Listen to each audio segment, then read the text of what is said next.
구원하시기 위해 이 땅에 오신 예수님의 생애.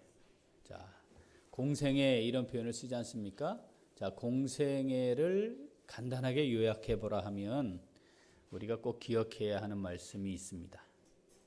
자, 우리 두 군데 한번 읽어보겠습니다. 마태복음 4장 23절.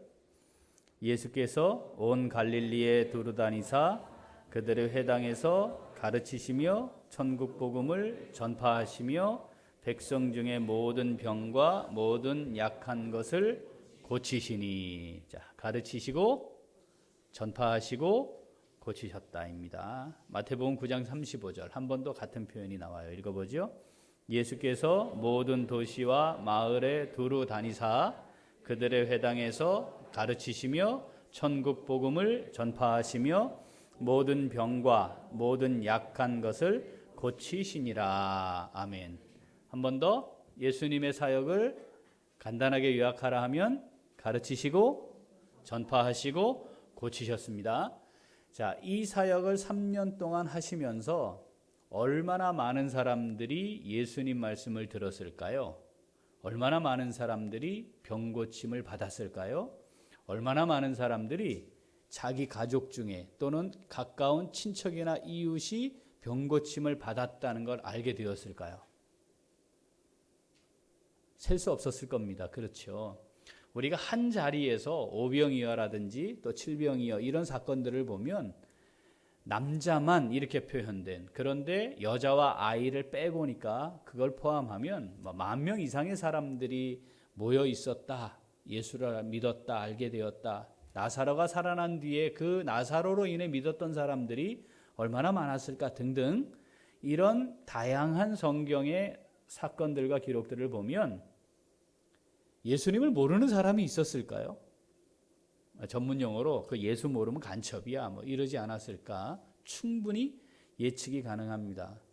많은 증인들이 있었다는 뜻입니다. 어떤 말씀을 하시는지, 어떤 사역을 하셨는지, 그리고 어떤 놀라운 기적들을 베푸셨는지 사실 많은 증인들이 있었을 겁니다. 이 예수님을 산헤드린 공회는 어떻게 했나요? 제거했습니다. 정당한 방법으로 했나요? 정당한 이유가 있었나요? 그렇지 않았습니다. 그건 산헤드린도 알고 백성들도 다 아는 겁니다. 왜냐하면 그 과정에 참여했던 사람들이 그대로 있었기 때문이죠. 가룟 유다에게 돈을 주고 예수님을 넘기라는 것에서 구체적인 시도를 하지 않습니까? 돈을 주고 현장에 사람들을 거짓 증인을 세우고 선동을 하고 빌라도를 협박하고 바라바라고 하는 절대로 사면받을 수 없는 사람을 사면하는 것을 선택하기까지, 그리고 예수를 무덤에 넣어두고는 어떻게 했죠? 군병들을 강화해서 보초를 서게 하고 예수님이 부활했다는 걸 사실은 공회원들이 먼저 알았어요. 그렇지 않나요? 빌라도가 알았고 공회원들이 알았어요. 그때만이라도 이거 진짠가 보다 뭐 할 수 있었는데 어떻게 했죠? 군인들에게 돈을 주고 제자들이 와서 훔쳐갔다고 말하라고 했습니다. 자, 산헤드린이 예수님을 제거할 때 명분도 없었고 증거도 없었고 정당하지도 않았고 방법도 아주 악한 방법을 사용해 예수님을 제거했습니다. 이들은 목적만 달성할 수 있다면 하나님도 없었고 양심도 없었어요. 수단과 방법을 가리지 않고 자기들이 원하는 걸 다 이루어냈던 사람들입니다. 이 사람들에게 우리 양심적으로 얘기해 봅시다. 또는 하나님 앞에 정말 부끄럽지 않느냐? 우리 하나님 앞에서 한번 얘기해 봅시다. 이런 말이 통하지? 통하지 않아요. 말로는 하나님을 이야기하고 자기들이 율법을 따라 살아가는 것처럼 그렇게 살았던 사람들이지만 그들의 삶의 모습과 열매는 전혀 그것과는 별개의 사람들이었습니다. 자, 이 사람들은 자기들이 가지고 있던 기득권, 내가 행사할 수 있는 권한, 권세, 권력 이것이 인생의 전부였던 사람들이었습니다. 자, 예수를 제거했어요. 이제는 자기들에게 도전할 사람이 없는 거예요. 자기들이 지금까지 쌓아왔던 익숙한 대로 자기들의 이익을 취할 수 있는 이 구조대로 이제 무리 없이 잘 넘어갈 수 있도록 다 만들어 놓았습니다. 그런데 문제가 발생한 거죠. 예수의 잔당들이 감히 사내들이나 성전 경내 솔로몬 행각에 사람들 모아놓고 뭘 얘기하기 시작했어요? 예수가 부활했다고. 예수가 진짜 메시아라고. 여러분, 이건 예수님이 오셔서 사내들인을 중심으로 한 그 세력들에게 가했던 위협보다 더 큰 위협입니다. 왜냐하면 예수님이 부활하셨기 때문이에요. 예수님이 공생의 사역 기간 동안은 하나님의 아들이라고 말하고 부활할 거라고 말했지 정말 부활한 건 아니었던 상태였단 말이죠. 그런데 지금은 예수님이 정말 부활하셨기 때문에 이게 객관적 증거로 남아있잖아요. 당시 증인들이 있었기 때문에. 그러니까 사실은 이게 훨씬 더 위협이었습니다. 사안이 중대합니다. 그래서 어떻게 했어요? 바로 잡아서 옥에 가둬놓고 전체 모을 수 있는 사내들인 공회원들 전체를 다 모아서 지금 회의를 하고 있는 겁니다. 이 회의의 결과를 예측할 수 있겠죠? 어떻게 했었을까요? 이 사람들이었다면? 야, 죽이자, 없애자. 근데 저것들만 하면 안 되고 저것들의 본거지를 습격하자. 그래서 다 잡아다가 아예 이번에 싹을 자르지 못하면 이건 더 위험할 수 있다. 이거 그냥 예측 가능한 거 아니겠어요? 예수님을 제거할 때 이 사람들이 했던 짓을 보면 이건 너무도 당연한 자연스럽게 진행될 상황이었습니다. 그런데 우리가 오늘 본문 읽어왔죠? 놀라운 변화가 일어납니다. 아주 이상한 변화입니다. 자, 14절 같이 한번 읽어봅니다. 또 병 나은 사람이 그들과 함께 서 있는 것을 보고 비난할 말이 없는지라. 사실을 보고 있습니다. 자, 16절 17절 읽죠? 이 사람들을 어떻게 할까? 그들로 말미암아 유명한 표적 나타난 것이 예루살렘에 사는 모든 사람에게 알려졌으니 우리도 부인할 수 없는지라. 이것이 민간에 더 퍼지지 못하게 그들을 위협하여 이후에는 이 이름으로 아무에게도 말하지 말게 하자 하고. 놀라운 변화, 아니 이상한 변화예요. 자, 예수님이 3년 동안 공생의 사역 기간에 예수님의 하신 일이 알려지지 않았었나요? 아니, 알려졌어요. 사건이 하나였나요? 아니에요. 수백의 사건들이 있었어요. 한두 명이었습니까? 아닙니다. 우리가 대충 어림잡아도 거기 있는 전체 사람들이 피해갈 수 없을 정도로 많은 사실들이 있었습니다. 자, 그때는 이들이 부인했습니다. 부정했습니다. 아니, 그게 아무것도 아닌 거라고 만들었습니다. 그리고 이게 사실입니다라고 말하는 사람을 어떤 방법과 수단을 동원해서라도 그걸 제압하려고 하는 만반의 준비를 다 갖추고 있었습니다. 그런데 지금 아무도 그 얘기하지 않습니다. 사실이 아니냐 누가 묻지도 않았습니다. 이거 고려해야 할 필요도 없는 상황입니다. 그런데 이들이 모여서 스스로 말하고 있는 거죠. 뭐라고요? 다 알려져 버렸다. 이 사람이 나음을 입었고 이걸 부인할 수 없다. 그리고 이들을 비난할 거리가 없다. 사람을 의식했습니다. 이상한 변화, 놀라운 변화 두 가지. 사실을 사실대로 보았고 어떻게 사람들을 의식했습니다. 오늘 하나님께서 이 말씀을 우리에게 기록하여 주시면서 지금 뭘 말씀하고 있는 거냐면, 얘들아, 지금 이 상황을 한번 잘 봐라. 산헤드린 공회가 무슨 짓을 했는지 너희들 알지? 그런데 말이다, 지금 걔네들이 어떻게 반응하고 있는지 한번 봐라.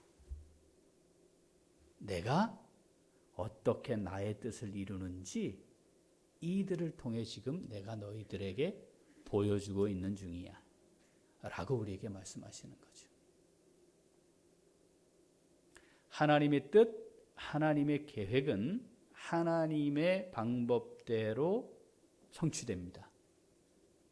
여기에는 제한적인 인간의 지식이나 지혜, 경험, 이걸로 설명해낼 수 없는 엄청난 하나님의 완전한 지식과 지혜, 능력이 동원되기 때문에 우리가 쉽게 판단하기 어려운 경우들이 매우 많습니다. 그러면서 하나님 우리에게 말씀하시는 거죠. 내가 나의 뜻을 나의 방법대로 이루는 것이란다. 산헤드린 공회도 지금 내가 사용하고 있는 중이야. 자, 이게 오늘 우리에게 주시는 하나님 말씀이에요. 우리는 하나님이 전능하신 능력으로 하나님의 방법대로 하나님의 뜻을 성취해 가시는 줄 믿습니다. 우리의 생각과 지식의 경험 범위 내에 있지 않아요. 하나님을 믿느냐 믿지 않느냐, 이걸 확실하게 가르는 기준이 되는 게 뭐냐? 내가 생각하는 대로 하나님이 계셔야 한다는 것, 그걸 넘어섰느냐 그렇지 않느냐예요. 내가 받아들일 수 있는 수준으로 하나님이 하나님의 일을 하신다는 이것을 넘어서느냐 그렇지 않느냐예요. 내 경험과 지식의 수준으로 하나님을 가두면 안 됩니다. 그리고 만사에는 하나님의 뜻이 반영되어 있습니다. 그리고 하나님은 하나님의 계획을 완전하게 성취해 가십니다. 자, 우리 그 하나님을 믿는 줄 믿습니다. 그 하나님 우리 함께 신뢰하는 귀한 성도의 삶을 살아갈 수 있게 되기를 소원합니다. 자, 이거 우리에게 주신 말씀이에요. 자, 이 말씀을 믿음으로 받아들이고 내게 주시는 말씀으로 받는 성도들은 어떻게 행할까요? 같이 읽습니다. 하나님의 때에 하나님의 방법으로 하나님의 뜻이 성취됨을 신뢰하여 믿음으로 행합니다. 한 번 더.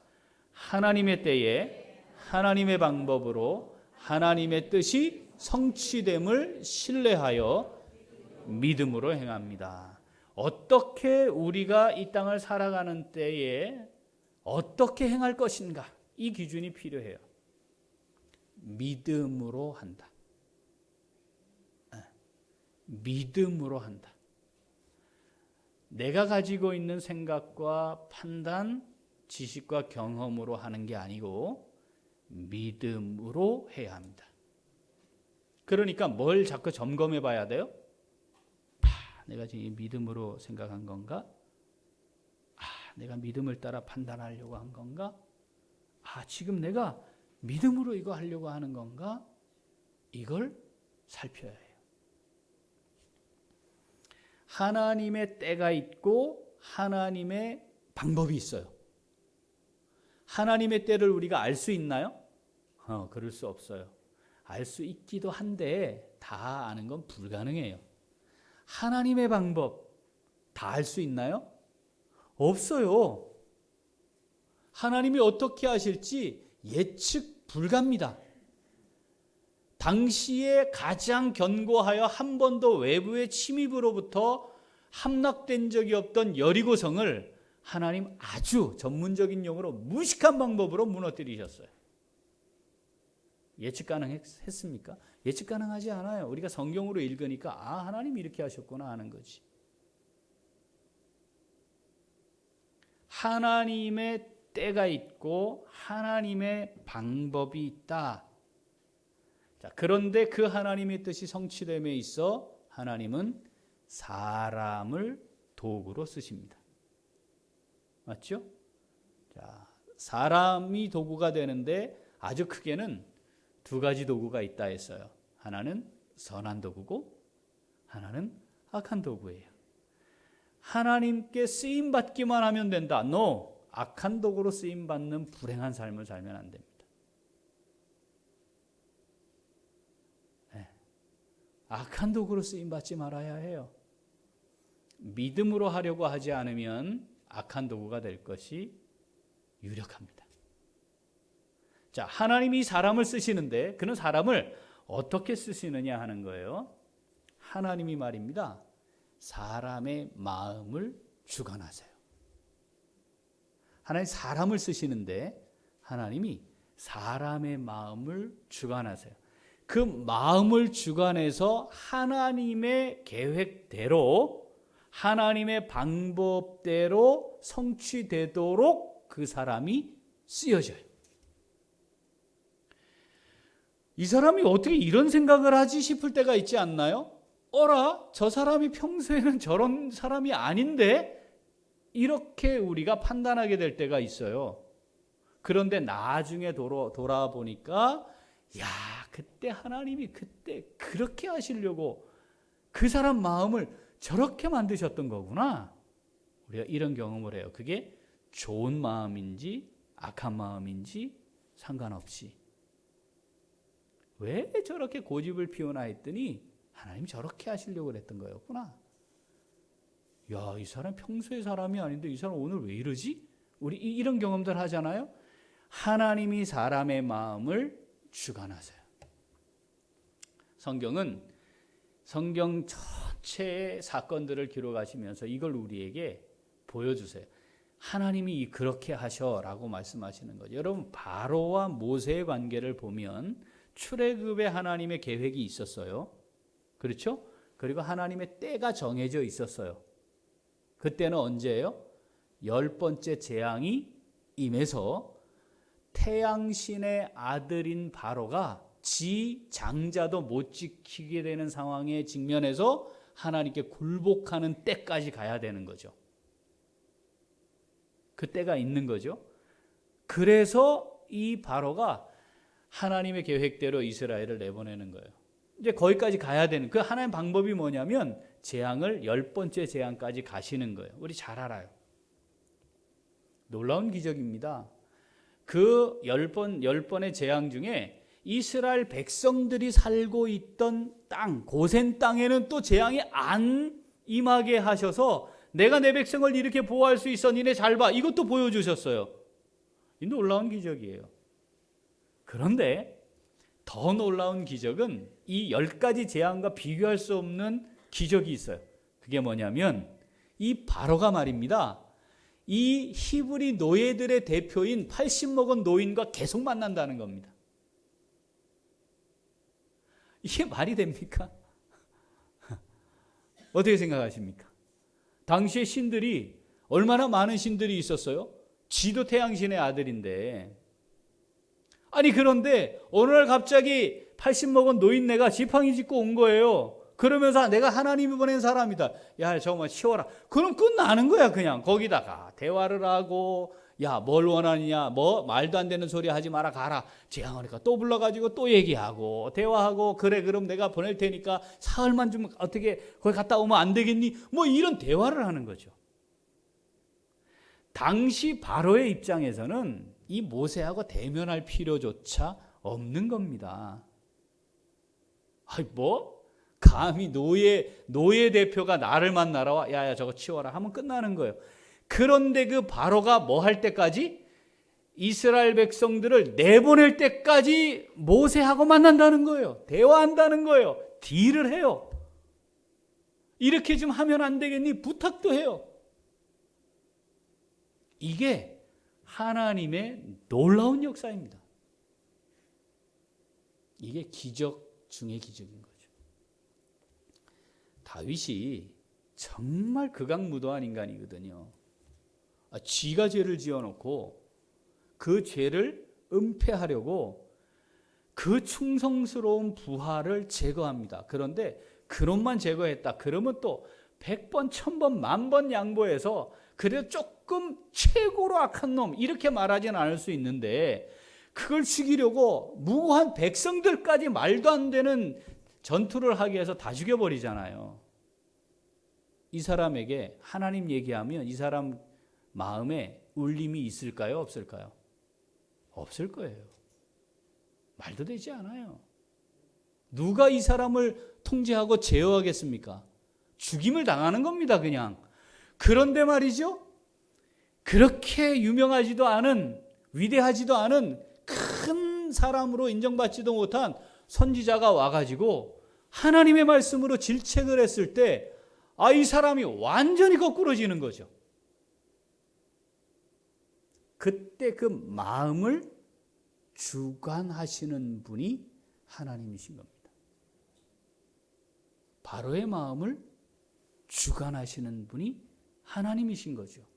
그 마음을 주관하셔서 하나님의 때까지 하나님의 방법으로 하나님의 계획이 성취되도록 하나님이 이루어 가시는 겁니다. 우리 다니엘 너무 잘 알잖아요. 어린 나이에 잡혀갔어요. 12세 미만이라고 봐요. 여러분 귀족으로 태어나서 귀족 생활을 하던 12살 이하의 어린아이예요. 그런데 말도 통하지 않는 아주 위협적인 자기 백성들, 이웃들, 가족들 다 살육을 한 그 사람들의 다스리는 곳으로 포로로 잡혀왔습니다. 이 아이에게 어떤 마음이 있었을까요? 우리가 그 아이의 위치였다면 뭘 가장 중요하게 생각했을까요? 우리 자녀들이 만약에 그런 상황이 되었다고 가정한다면 우리 자녀들이 어떻게 거기 가서 처신을 어떻게 했을까요? 여러분 2번 생각할 필요도 없이 생존이 가장 중요합니다. 그렇지 않나요? 그런데 잡혀와서 보니까 앞으로 이 나라를 어떻게 위에서 봉사할 애들로 키우려고 왕이 특별 프로그램을 운영하는 거예요. 어떤 프로그램이었냐면 왕이 먹는 것과 같은 수준으로 먹이고 잘 가르쳐서 아주 훌륭한 인재들로 만들겠다는 거예요. 와, 이건 굉장한 기회입니다. 그리고요, 불행하지만 이런 은혜가 또 있겠습니까, 인생에? 그런데 이 다니엘이 정말 이건 상상할 수도 없는 그 자리에서 죽임을 당해도 온몸이 갈기갈기 찢겨도 할 말 없는 말을 하잖아요. 자, 다니엘 1장 5절 읽어봅니다. 또 왕이 지정하여 그들에게 왕의 음식과 그가 마시는 포도주에서 날마다 쓸 것을 주어 3년을 기르게 하였으니 그 후에 그들은 왕 앞에 서게 될 것이더라. 이러면 비록 나라는 이렇고 그렇지만 감사합니다. 저희들에게 이런 기회를 주셔서 이래야 되는 거 아니겠어요? 8절 읽어봅니다. 다니엘은 뜻을 정하여 왕의 음식과 그가 마시는 포도주로 자기를 더럽히지 아니하리라 하고 자기를 더럽히지 아니하도록 환관장에게 구하니. 저는요 채식주의자예요. 그래서 여기 오는 진미 고기들 제가 먹으면 안 돼요. 예를 들어 저는요 알러지가 있어가지고요 이런 음식 제가 먹으면 탈이 납니다. 그러니까 제가 요런 것만 좀 먹겠습니다. 이렇게 할 때 우리는 아이고 참 지혜로워요. 어떻게 어린애가 저런 지혜가 있을까? 이렇게 얘기하지 않겠어요? 그런데 이 표현이 뭐냐면 감히 왕이 자기가 먹는 걸 함께 먹겠다 하고 있는데 나 더럽히지 마세요. 이렇게 얘기했다는 거예요. 나 더럽히지 마세요. 나는 이런 걸로 더럽힘을 당하지 않고 싶습니다. 여러분 이거는 상상할 수 없는 말이고 이걸 듣는 사람 입장에서는 왕의 관리들은 이건 말이 되지 않는 거 아니겠습니까? 그냥 바로 잡아다가 온몸을 딱 찢어서 죽여버려야 되는 거죠. 이 같이 있던 애들에게까지 오염되지 않겠어요? 큰일 나는 거지. 이런 놈 살려뒀다가는 나중에 이게 뭔 짓을 할지 알겠어요? 나를 더럽히지 않기를 구했다. 내가 거룩한 하나님의 백성임을 이 다니엘이 선언한 거거든요. 지금 이 순간 이 상황에서 내가 하나님의 백성됨과 하나님의 백성으로 살아가는 게 도대체 뭘까? 먹고 살려니 어쩔 수 없잖아요. 이거 아니면 할 수 있는 게 없잖아요. 내가 이게 아니면 아이고 현실적으로 이걸 뛰어넘기가 어려워서 이럴 수 있는 것들이 얼마나 많은 상황입니까? 지금 이 다니엘이 이 왕을 섬기라고 말해도 우리 이해할 수 있는 상황 아니겠습니까? 그래 어떻게 하겠노 이 상황에. 아니면 죽을 텐데. 우리 과거에 신사참배했던 우리의 믿음의 선배들 우리 이해할 수 있잖아요.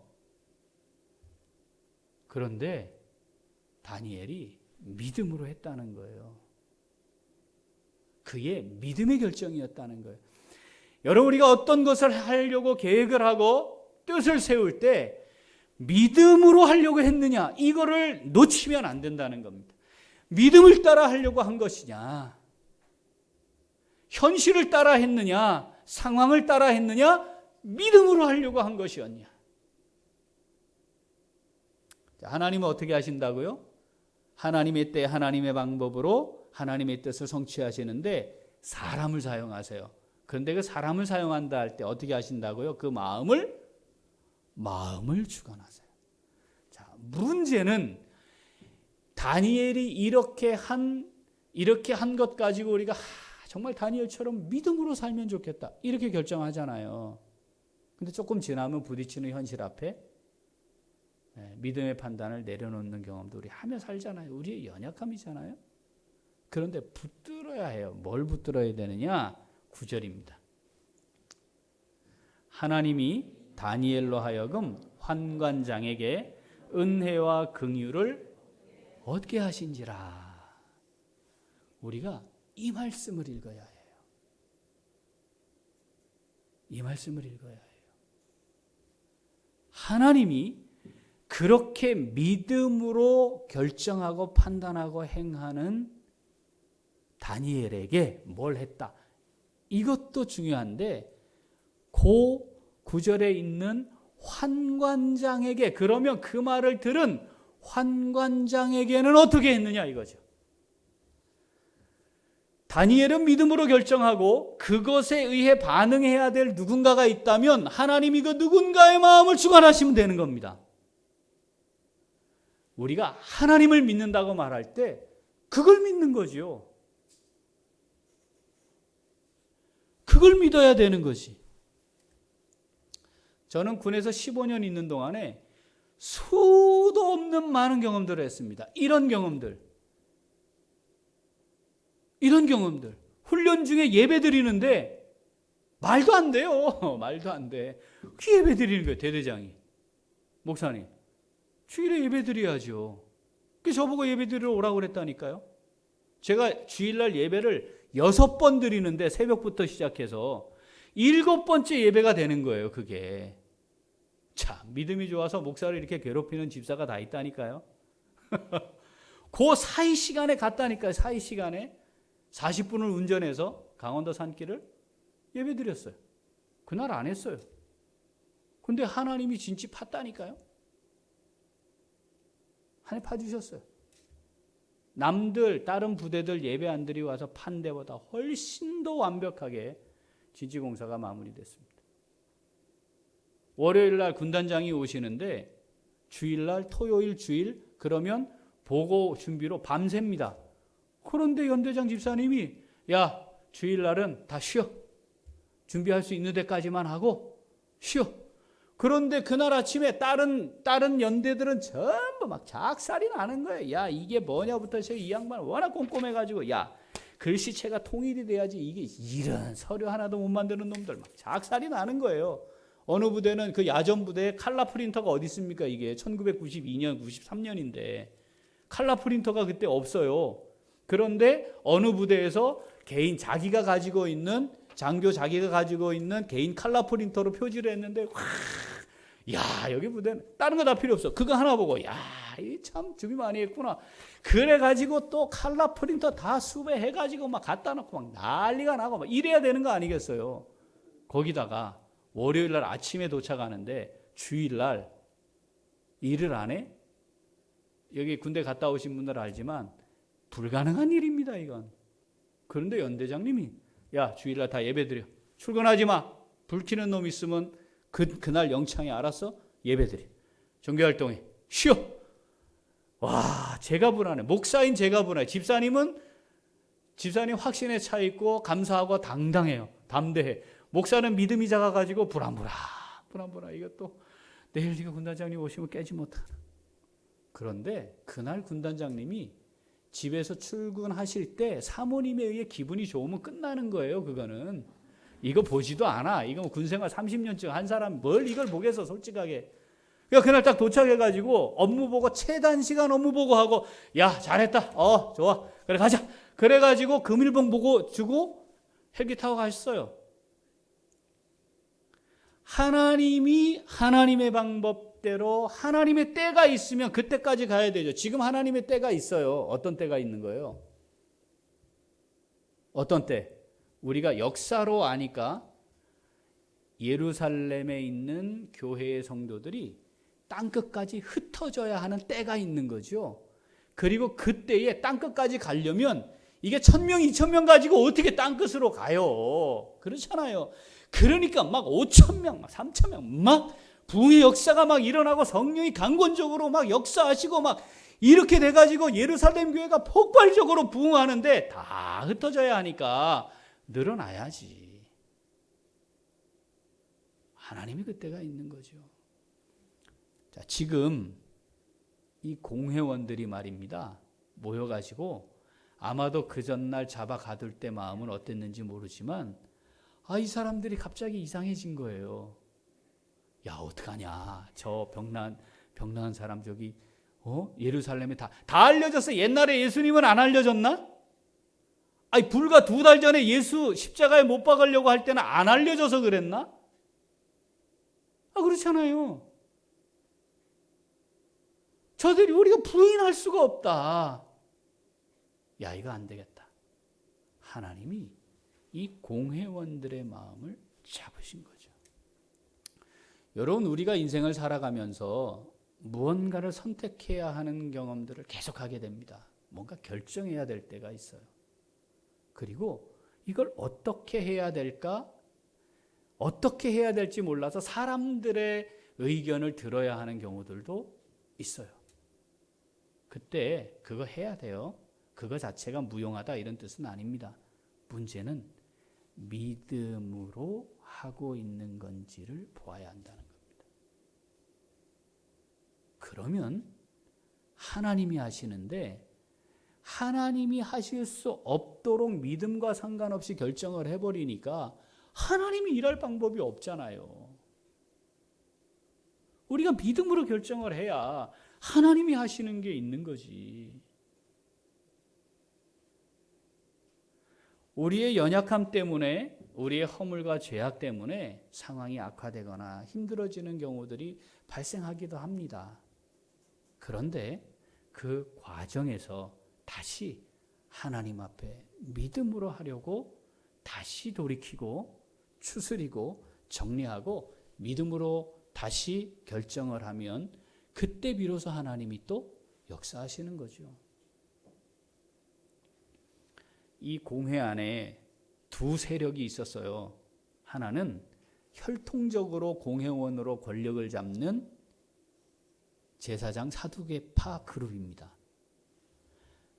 백성들의 대표로 공회에 오는 바리새파 그룹입니다. 이 둘이 역학 정치적으로 우리가 더 권력을 잡아야 된다. 이게 첨예하게 대립하고 있는 거예요. 지금 이 상황은 말이죠. 하나님이 이걸 절묘하게 이용을 또 하시는 거예요. 왜냐하면 문제가 된 건 예수의 잔당들이었다는 게 문제인데 이들을 잡아가둘 때 이 사두개인들이 잡으러 오면서 예수의 부활을 증거하는 것을 몹시 싫어했어요. 분노했거든요. 왜 그랬냐면 바리새파는 부활을 인정해요. 사두개파는 부활을 인정하지 않는 거예요. 그런데 사두개파가 지금 문제로 삼은 건 예수의 잔당들이다. 그럼 바리새파하고 같이 가는 건데 사두개파들이 뭘 문제로 삼았다는 거예요? 부활을 문제 삼았다는 거예요. 그럼 바리새파는 어떻게 돼요? 야, 뭔 얘기하는 거야? 부활이 있는 건데 왜 부활을 말한 게 잘못됐어? 이런 거예요. 하나님이 말입니다. 이런 걸 다 종합적으로 보시는 거예요. 하나님의 때가 있습니다. 하나님이 사람의 마음을 주관하십니다. 어떻게 그런 일이 일어날 수 있어요? 일어날 수 있습니다. 이건 절대 안 돼. 될 수도 있습니다. 이건 무조건 돼. 안 될 수도 있습니다. 누가 결정하십니까? 하나님이 결정하십니다. 우리가 앞으로 살아가야 할 1년 뒤, 5년 뒤, 10년 뒤, 20년 뒤 누가 결정합니까? 누가 결정해요? 국민연금이 결정합니다. 내가 투자해 놓은 뭐가 결정할 거죠? 우리 그렇게 믿는 거 아니에요? 하나님이 결정하십니다. 믿음으로 행합시다. 하나님이 하실 테니 우리가 할 일은 지금 내가 믿음으로 할 것인가? 믿음으로 결정할 것인가? 믿음으로 행할 것인가? 사람의 생각과 판단은 중요하지 않아요. 믿음으로 행하느냐입니다.